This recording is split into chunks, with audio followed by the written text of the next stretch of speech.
Hello, my name is Tamara Perkins. It's lovely to be with all of you today. I appreciate Creative Mornings asking me to start this conversation around identity. Um, it does seem like a bit of a strange time, although I assume that we're probably all going to be struggling with our identity a bit as we are facing being um, staying at home or suddenly having our 5-year-old with us for 3 weeks as a solo mom. Oh my. Um, but also, others that are facing even harder challenges in the weeks ahead. So first, let me just send out lots of love and support for all of you who um, are facing this new challenge together, and hopefully we will come through it stronger and with a handle on this virus. But today we're going to talk about identity.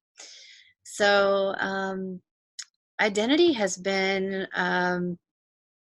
honestly a big and evolving struggle for me um, throughout my life. I think that it's something that started as a question early on, um, as I tried to figure out what it meant to be um, a a powerfully minded girl in the Midwest when I was growing up in Indiana with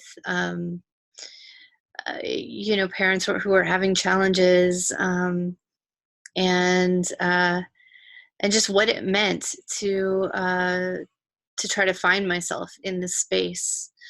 And like many, I had traumas that started when I was young, and others that found me later in life.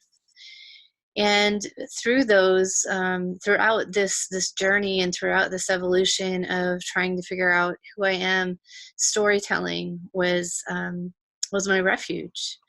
Whether it was reading books or writing my own, poems or short stories, or longer stories, or watching movies. I found my refuge in stories. So even in the darkest of times, I was able to pour myself into a book or watch a movie. And I think, like many of my generation, that was our form of escape. And at times for me, it was and it has become a place of finding power and reclaiming control of the narrative. So bringing me to today, I'm a documentary filmmaker and new professor of film. Although I have been involved in mentoring and supporting other filmmakers, and also receiving a lot of mentoring and support from my filmmaking community as well. I feel like there's a lot of give and take, and I always know that we can learn from young people and people who have fresh eyes, whatever their age, to the subjects that we delve into. And how identity has played a role in my professional life is through really just this connection and proximity to the stories that I tell, as a crime survivor and formerly incarcerated, a woman with a formerly incarcerated loved one. My previous film, Life After Life, was a really profound one for myself and for my family. And it was something that allowed myself and all of the men that worked on the film, men and families that work on the film with me, it allowed us to do a lot of healing and provide a space for telling what we thought was, a really special story that provided insight into what it's like to come home from prison after 10, 20, 30 years, separation from your family and just the world out here and how much it changes. And we felt that one of the things that made the film special was our connection. The fact that everyone that worked on the film had a justice impacted loved one or was justice impacted themselves. um, and how that changes the way that we ask questions, the questions that we ask, the intimacy that's brought to that storytelling process. And many of the folks that worked on Life After Life, with me, whether it was part of the engagement as we took the film across the country, or who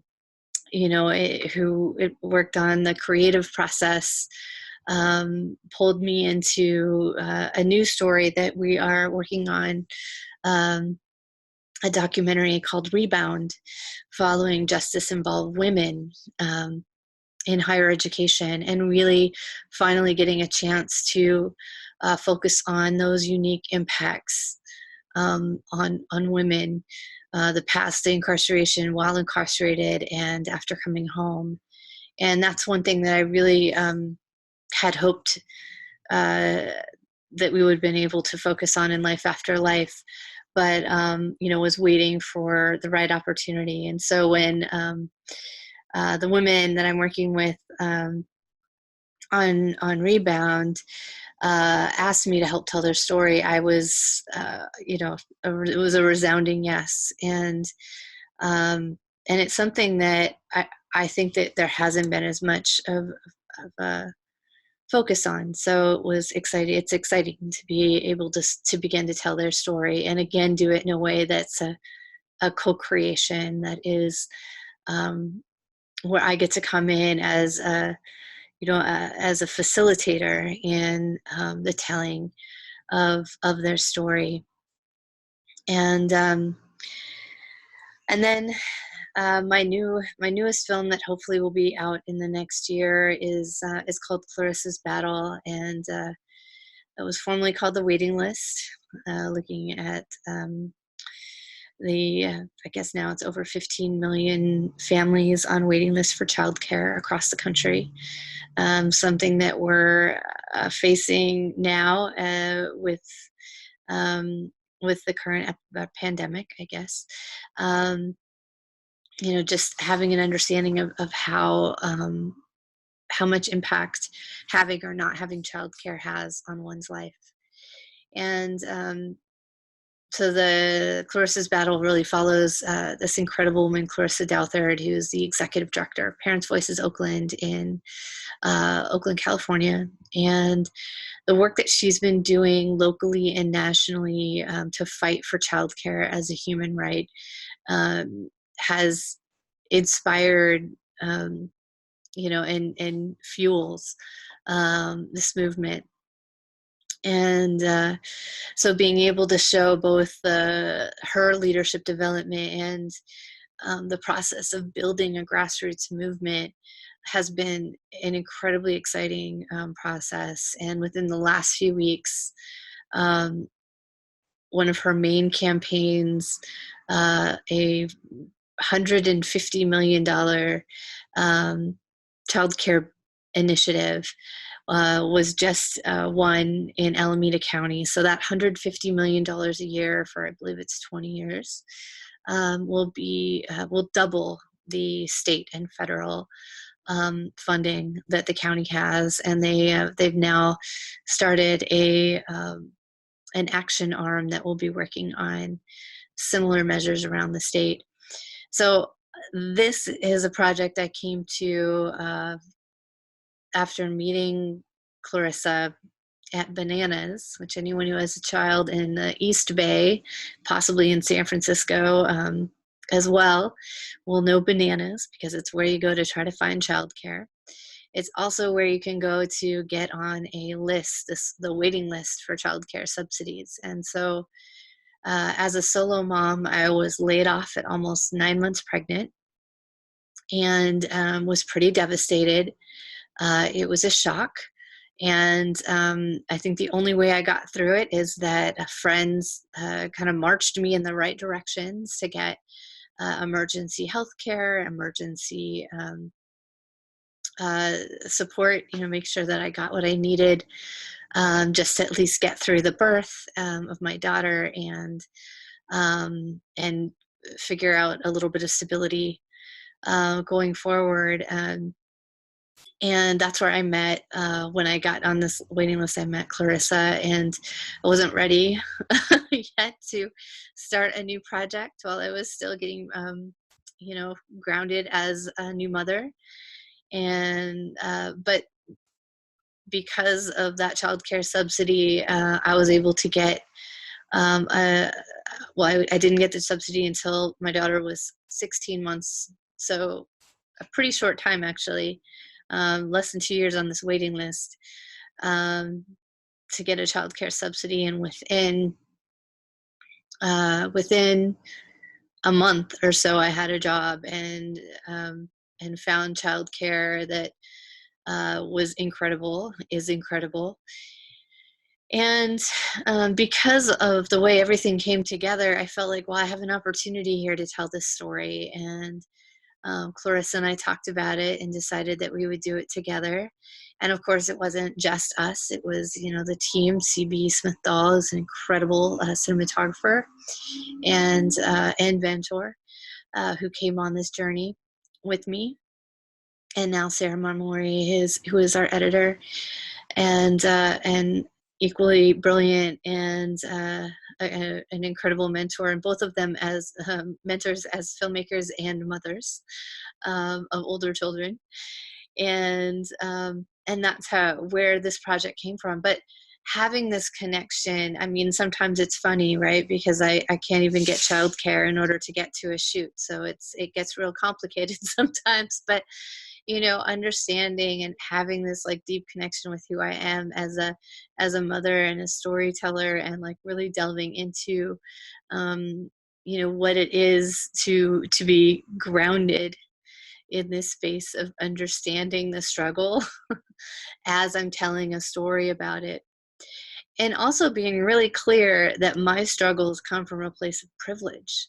So as hard as it is for me as a solo mom of a 5-year-old with limited income, and uh, challenges with childcare, I am incredibly privileged and blessed to have housing in a good neighborhood, and access to good schools, and to be able to just create stability for myself and my child. So always kind of keeping that in mind, and being grounded in that as we're telling the stories, I think is something that's helpful. And that kind of ties, yeah, again, back into identity, because sometimes it can be hard to recognize all of your blessings and all of the ways in which we hold privilege when life is challenging in America. It's definitely challenging in America if you're a parent, and a mother, I would say. But for all parents, it's challenging.